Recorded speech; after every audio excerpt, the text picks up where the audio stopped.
Hi everyone and welcome back to my channel. My favorite season is upon us. Autumn is finally approaching, and so today I wanted to share my autumn capsule wardrobe with you all. If you're a longtime follower, you will recognize a lot of these pieces from previous years. This is exactly why I decided to give the capsule wardrobe system a go several years ago now, and as you might see, it's really paying off. I've really and truly learned to dress in alignment with myself and also just learned to appreciate re-wearing my clothes, which is why this system is perfect. My entire autumn capsule overview will be available to download over on my website. So if you have similar items in your own wardrobe, hopefully this video and this PDF can give you hours worth of fun and allow you to get creative with what you already have too, at least if your style is somewhat similar to mine.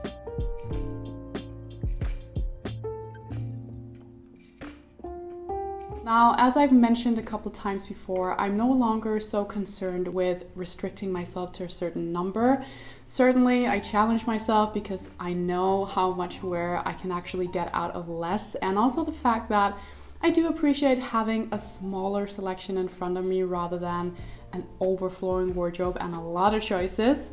But I'm just not too fussed about whether I end up with 33 or 45 items anymore. What's important here is that I feel excited about what I have available in front of me and that I'm actually able to wear the pieces for the coming season. So the style is kept casual, classic, and edgy, so really staying true to form here, staying true to my style keywords. So for outerwear, I've included my Everlane trench coat as more of a transitional piece, which is also water repellent, so it makes it a little bit more practical as well.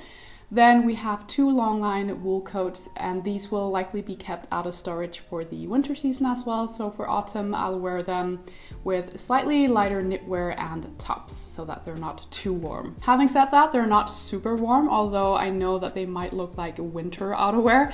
But usually during winter, I'll need to wear a thin puffer under these and also add warm accessories like a wool scarf and a wool hat. But for the crisp and chilly autumn days, these will be great. The sage green coat is a newer secondhand piece. I love this color, as you might know if you've watched my spring capsule video, and it's a surprisingly versatile color. Whereas the beige camel coat is an older piece. You've probably seen me wear this a lot through the years if you've followed me for a long time.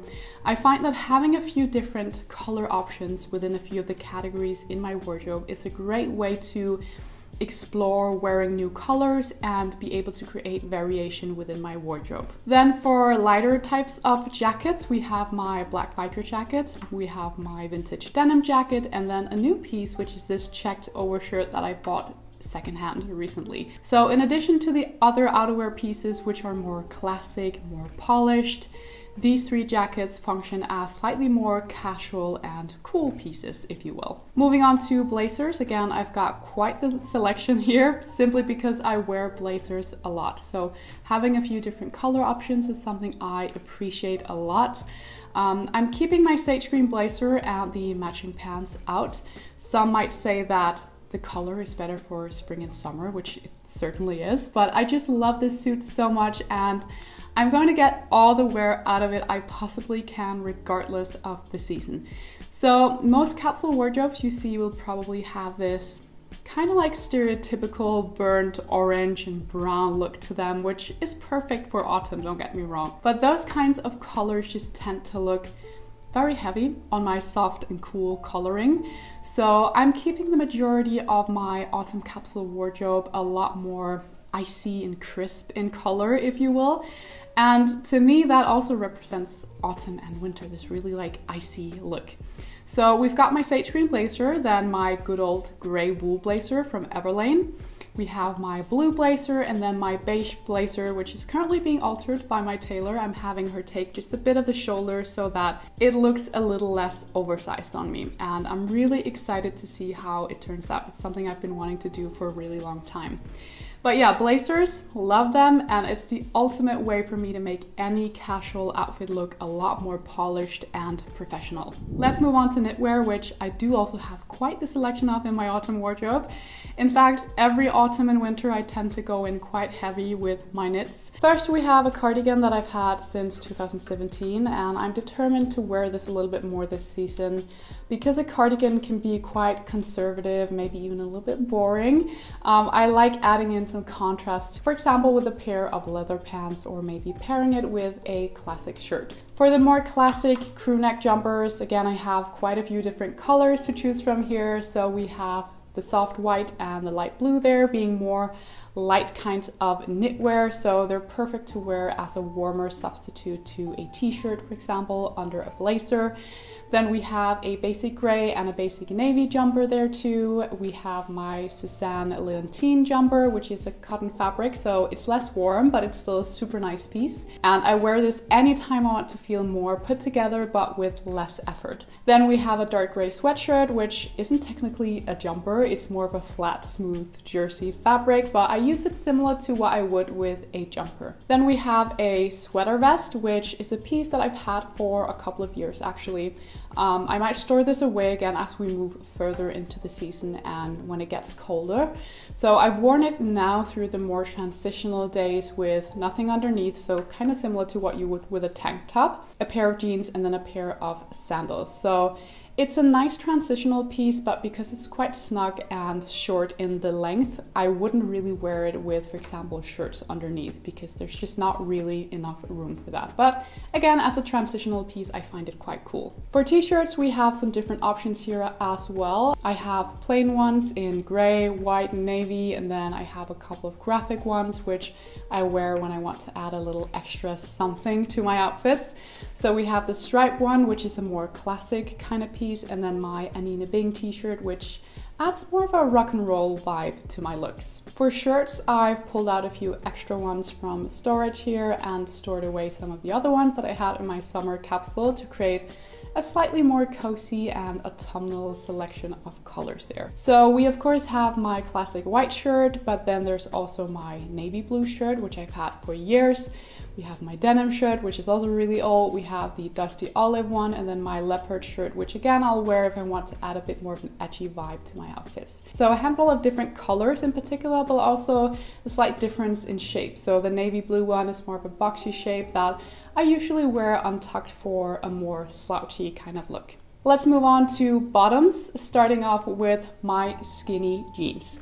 Now, people might claim that skinny jeans are dead. I don't care one bit about that. However, I do tend to wear them mostly with my tall boots these days. They fit perfectly into these, and I find it to be a nice and contemporary way to wear this type of jeans. So other than those, we have a selection of straight leg jeans too, and admittedly, these are the ones I wear the most. So yeah, I guess I have moved further away from skinny jeans through the years myself too, without perhaps noticing it that much. So I have 3 pairs that are more cropped. So they cut me just around the ankle. So that would be my dark blue jeans from Armed Angels. We have the dark gray ones from Everlane, they're my faves. And then the white ones from Arket. So these look great with flats and sneakers, but can also be worn with boots when it starts getting colder. Speaking of cold, I have come to love a more full-length type of jeans too. So I recently bought these way-high rigid jeans from Everlane, and they are everything I've searched for in terms of the cut. I kind of wish they'd offer more inseam lengths though, so Everlane, if you're watching, please consider this. This is a 29.5 inches inseam length, which is the longest length you can get, and my height, for reference, is 167 centimeters. So if you're taller than me, you might not be able to wear these as a pair of like proper full-length jeans that cut you below the ankle, which is such a shame. They're so lovely. Even though there's no stretch to them, they just sit really nice. They're not too baggy either, and you can even fold them up at the hemline, which also looks kind of cool, I think. So pretty close to the perfect pair of jeans if you ask me. For other kinds of pants, we have my secondhand leather pants, which are great for adding some texture and an edgy contrast to my outfits. I feel like knitwear and leather are great ways to add an autumnal vibe to your outfits. Then we have 3 pairs of classic pants in different colors, so I can wear these with casual jumpers to keep the look rather polished still, but I can also wear them together with blazers for even more of a classic and professional professional look. Finally, let's talk shoes. Now, I have quite a few different ones here. Shoes are such a core part of an outfit to me, and just changing out the shoes and switching between different styles there can really make such a huge difference for an outfit. Even if it's the same outfit you're wearing, it really changes the entire look of what you're wearing. So let's start with boots. We of course have those tall boots I mentioned before, and then we have 3 pairs of ankle boots. So you might notice that I have 2 pairs of black ankle boots there, and it might make you think, well, do you really need both pairs? And I guess maybe not. Maybe you could argue that they are duplicates, but I will say one pair has a longer shaft. It also has a higher heel, so to me they feel a lot more dressy, whereas my good old Acne Jensen boots are cut lower in the shaft, and they also have a lower block heel, and then they have this pointy toe, so they feel a lot more edgy and cool. So similar boots but different looks and purposes, if you ask me, and maybe prove that sometimes duplicates are okay as long as they fill out different purposes for you. For sneakers, we have 2 pairs. So we have my white Vea trainers, which go with absolutely everything. And then we have my Converse sneakers, which I feel add more of a grungy and even retro feel to my outfits. Finally, we have 2 pairs of flats. So we have my secondhand Sam Edelman Lorraine loafers, which are a super classic style. And then we have my Everlane Day Glove flats, which I love. And these are kind of my take on the whole ballet flat and Mary Jane flat kind of trend. I especially love wearing these flats with those full length jeans, and then, for example, the gray sweater I'm wearing today, I find that they add a nice unexpected touch to that slouchy jeans type. So there you have it, guys, the full run through of my autumn capsule wardrobe. Not a lot of new things going on here at all, mainly just a few color updates and then exploring some new fits like the way high rigid jeans, as I mentioned before, but certainly staying true to my style and what I like wearing first and foremost. Don't forget to head on over to my website for that autumn capsule overview and outfit ideas PDF that I mentioned if you're interested. And also, if you enjoyed this video, do make sure to give it a thumbs up. Make sure to subscribe to my channel as well for more slow fashion content. With that, thank you all so much for watching. I really appreciate it, and I hope to see you very soon with another video. Bye guys.